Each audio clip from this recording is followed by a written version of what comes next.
Yogyakarta adalah saksi pergerakan perempuan Indonesia, bahkan sejak masih disebut Hindia Belanda.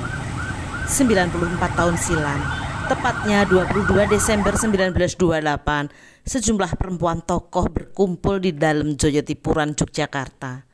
Tentu bukan arisan sosialita. Mereka datang berbicara mengenai masa depan perempuan bangsanya.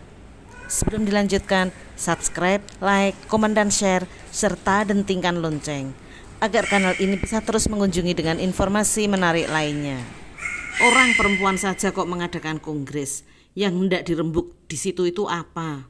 Sepotong kalimat sinis yang didengar salah seorang pencetus kongres tersebut akan dapat kita baca kala mengunjungi Museum Frederiksberg. Kalimat yang mengungkit bahwa sejak zaman silam perempuan dianggap tidak layak berbicara, bahkan dinilai tidak pantas kalau dia pintar dan peduli bangsa. Hal itu tidak lantas menyurutkan langkah perempuan menuju Kongres Perempuan.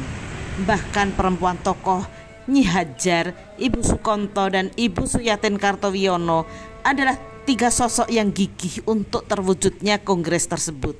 Kongres diprakarsai 7 organisasi perempuan: Wanita Taman Siswa, Wanita Utama, Jong Islamiten Bond Dems Afdeling, John Java Dems Afdeling, Wanita Katolik, Aisyah, dan Putri Indonesia tersebut dihadiri 30 organisasi wanita yang ada di Hindia Belanda.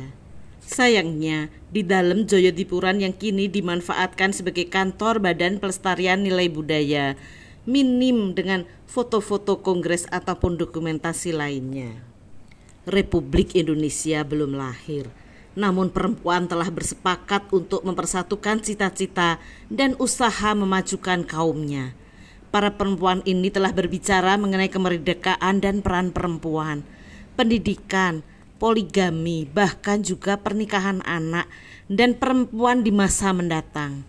Dalam kongres kedua disepakati dibentuk Badan Perserikatan dengan nama Kongres Perempuan Indonesia. Tiap 3 tahun sekali diadakan kongres dan pencanangan kewajiban semua perempuan menjadi ibu bangsa, yang maknanya berusaha menumbuhkan generasi baru yang sadar akan kebangsaan.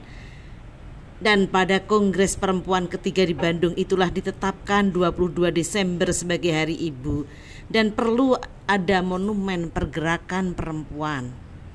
Monumen tersebut berbeda dari yang lain. Di sini kita lebih banyak menemukan sisa-sisa kisah Kongres Perempuan dan kiprahnya perempuan di masa kemudian. Tahun 1953 diadakan peletakan batu pertama pembangunan Monumen Kesatuan Pergerakan Wanita Indonesia. Gedung yang pertama dibangun adalah Balai Utari dan Balai Srikandi. Balai Srikandi kini dijadikan sebagai Museum Pergerakan Wanita Indonesia.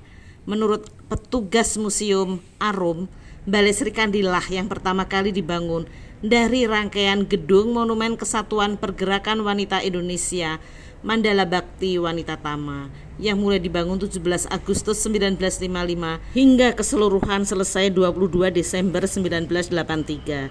Sebagai monumen, sayangnya Museum Pergerakan Wanita Indonesia ini kurang begitu dikenal keberadaannya.